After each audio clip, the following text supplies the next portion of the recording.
Today, I'll be combining the winningest teams in NHL history into one super team and seeing how many Stanley Cups they can win. From the 1983-84 Edmonton Oilers, we're taking Mark Messier, Wayne Gretzky, and Jari Kurri. From the 1992-93 Pittsburgh Penguins, we're taking Joe Mullen, Mario Lemieux, and Jaromir Jagr. And from this year's Boston Bruins, we have Brad Marchand, Patrice Bergeron, David Pastrnak. And from the 1995-96 Detroit Red Wings, we have Kozlov, Yzerman, and Larionov. And speaking of Detroit, from the 2005-2006 Detroit Red Wings, we took Nicholas Lindstrom and Chris Chelios. From the 1976-77 Montreal Canadiens, Larry Robinson and Serge Savard. And from the 2021-2022 Florida Panthers, we're taking Gustav Forsling and Aaron Ekblad. From the 2018-2019 Tampa Bay Lightning, we're taking Vasilevsky, and Jerry Cheevers will be playing in the backup position. I put them all on the Boston Bruins, and in year number one, we finished with a 64-15-3 record, earning 131 points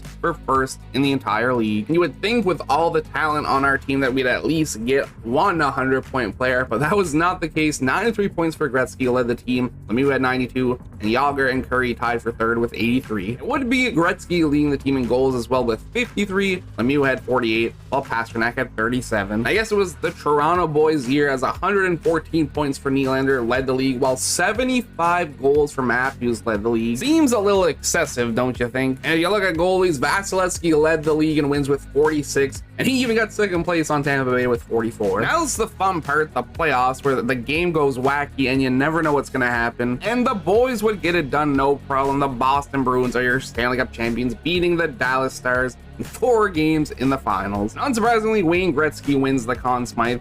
Makes sense to me. He's not the captain though, so I don't know who is. Actually, it's totally Bergeron, because I never took him off the team, so it has to be him. And it is Bergeron. I'm gonna see who he passes the cup to. It's a little tradition for the first championship. We have to see who he chooses to pass the cup to. Who's it gonna be? Who you got? Savard? He's thinking about it really hard. Okay, he's gonna give it to Larry Robinson. I mean, look at that stash. I do the same. In terms of playoff points, Gretzky led the way with 25, and for playoff goals, it was Lemieux leading the way with 15. And while Lemieux led the entire league in playoff goals, it was not Gretzky leading the league in playoff points. It was Jason Robertson with 30, though he played 7 more games than Gretzky. It was actually Barkov who won regular season MVP. I could be wrong, but I think the guy who scored 75 goals in a season probably deserved it more. Our man Chris Chelios grabs the James Norris Trophy, while McTavish wins the Calder Trophy. Gretzky wins the Conn Smythe, as we just saw, and the Vezina Trophy goes to Vasilevsky, but on Tampa Bay.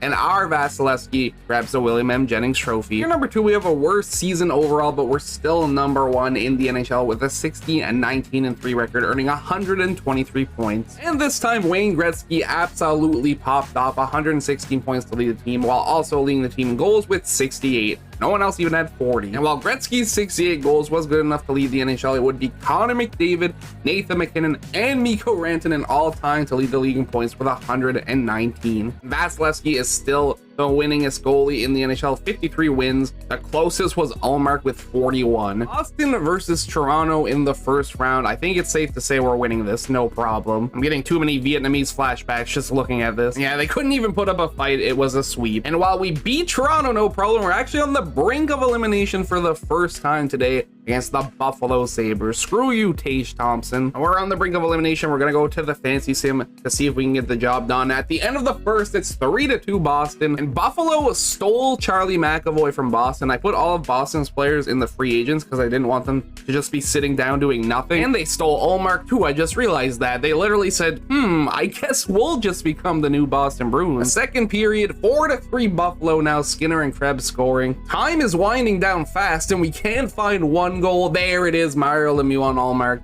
Are we gonna get some overtime? No, we're not. Jaromir Jagr. I mean, they could still tie it, but it's not going to happen, and we get game 6. Game 6, period number 1, 1-0 Buffalo. Jordan Greenway with the goal. Buffalo made a bunch of changes. Period number 2, 2-1 Buffalo. Chelios tying the game in the third. I think we have the momentum on our side. We're out shooting them. Should be able to get the job done. But as I say that, Dylan Cousins scores, and we only have 6 minutes to find one. And we do, with 2:22 on the clock. Larry Robinson scores, and we're going to overtime. Jari Kurri with the move, and then he gets bodied, but it doesn't matter. What a save. Jeffrey Skinner, don't do it to me. He finds Dahlin to tuck. He couldn't tuck it though. We're still alive for now. And guess what? 2 minutes for charging for Charlie McAvoy. That could be the dagger in game 6 for Buffalo. Yager, he has goal close quarters. Don't let him get close. Finds Yzerman. There's no way. Big ripper, and it's tipped in front by Jaromir Jagr. We're going to game 7. The boys are selling hard. Their season stays alive. They're looking for back-to-back Stanley Cups. Let's see if it was worth celebrating that win. Game 7, period number 1, 1-0 Buffalo. They once again grab an early lead, doubling our shots. Period number 2, tied 2-2. Mullen and Messier scoring for us, Olofsson scoring for them, and Mark Messier with a huge goal in the 3rd period. We're up by 1. If we can get one more before they do, we have this in the bag. But they will actually tie it. Quinn, 4 minutes remaining. Can we see another overtime? I would love that, actually. And it's going to happen. What's Jeff Skinner got? He's got to pass the tuck. What a backhand, but it's no good. Yager finds Mullen. Wasn't able to bury, but Yager has it behind the net. I like it. Go back to the point. Mullen to Lemieux. This works too. There it is, and they score. Jaromir Jagr, the close quarters. A wide open net. We're moving on to the Eastern Conference Finals. And after that intense series in the conference finals, we're just going to sweep the Florida Panthers, no problem. Which brings on the Colorado Avalanche for the Stanley Cup Finals. This time it was us with the 3-1 lead, but we're actually going to Game 7. Stanley Cup Finals. Let's see what happens. We've went through a lot this season already. First period, 3-2 Boston. Forsling, Gretzky, and Mullen getting some goals. Period number 2 was no score, which is very interesting. Next goal is massive. We technically don't need one. We just need to play defense. We got a power play. Can't bury. We're absolutely demolishing them in shots, 39-24. And time's just winding down, which I'm fine with. And the Boston Bruins are going to capture back-to-back Stanley Cups, beating Colorado 3-2 in Game 7. I forgot to do this last season, but here's a look at the playoff tree.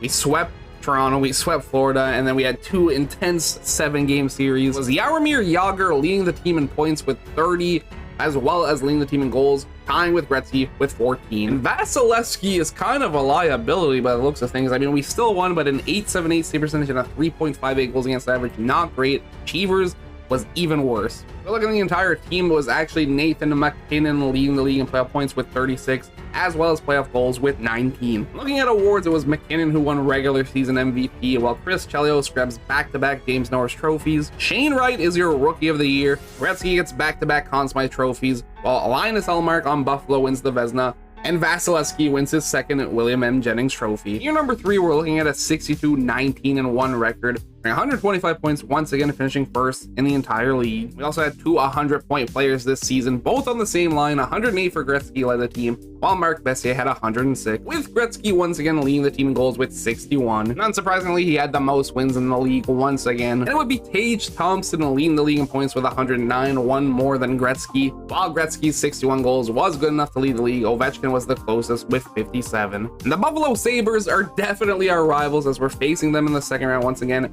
And this time they're the ones forcing Game 7. Once again, the winner moves on to the conference final. Period number 1, 3-2 Buffalo. McAvoy, Greenway, and Cousins scoring for them. We had Pasternak and Yzerman scoring for us. They no longer have Ullmark. They also scored 3 goals on 8 shots. Vasilevsky's kind of struggling out here, I'm not gonna lie. Period number 2, 6-4 Buffalo. We are on the brink of elimination going into the 3rd period. And with the time winding down, we're going to lose our first playoff series as the Buffalo Sabres eliminate us in 7 games in the 2nd round. And they didn't even go on to win the cup, as Washington would beat Vancouver 5 games in the finals to lift the Stanley Cup. They beat Buffalo in 6 games in the conference final. It was Korpisalo who ended up being your Stanley Cup winning goalie. Tom Wilson tied for most points in the playoffs with Kuznetsov with 27. And it would be Jeff Skinner leading in goals with 17, but Tom Wilson was 2nd with 14. Chuck would win regular season MVP, while John Carlson wins the James Norris Trophy. No three-peat for Chelios there either. It would be Columbus who has Bedard, and they only played him this season for his rookie year.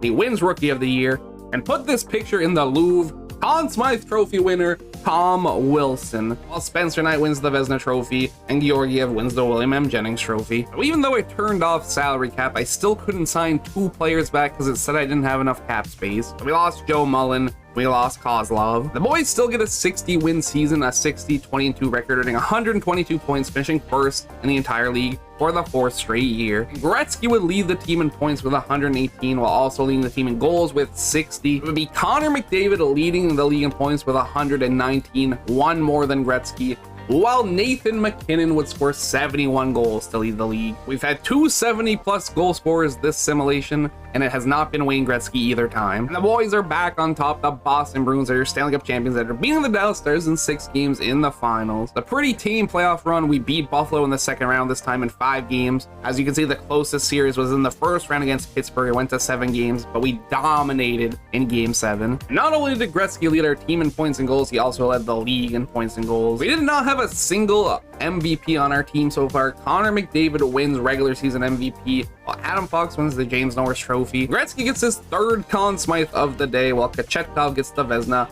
and Vasilevsky gets his 3rd William M. Jennings Trophy. Year number 5 is definitely our last season. As you can see, we're missing a few players now. I swear I turned salary cap off, but EA doesn't agree. Either way, Marchand retired, so that wouldn't even have mattered for him. Can't believe he retired before Bergeron, who's 41 now. We still have Bergeron, Larionov, Messier, Gretzky, Pasternak, and Lemieux on offense. On defense, we only lost Savard.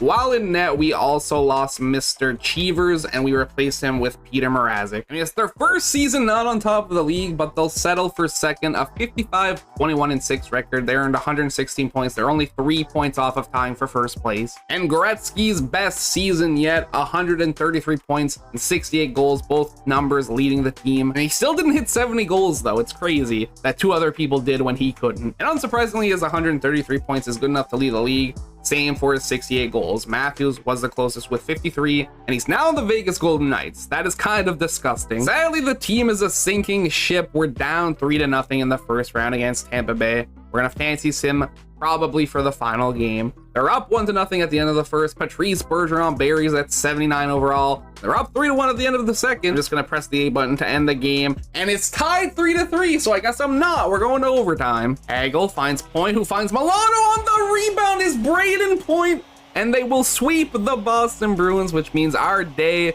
is over. The Carolina Hurricanes would win the Stanley Cup after beating Colorado in 7 games in the finals. Final look at awards. Wayne Gretzky wins our first regular season MVP of the day in the final season with the worst version of our team. Lindstrom would also grab the James Norris Trophy. Svechnikov is your Conn Smythe Trophy winner, while Anunin wins the Vezina and the William M. Jennings Trophy. I guess I'll have to take the L on the fact that I apparently didn't shut off the salary cap. But in the few years that the team did spend together, they did great. They won 3 Stanley Cups in 4 years, and whatever was left in the final year gave it their best shot. That is going to be it for me today. Thank you everybody so much for watching. I hope you enjoyed, and I will catch you in the next one. Peace out.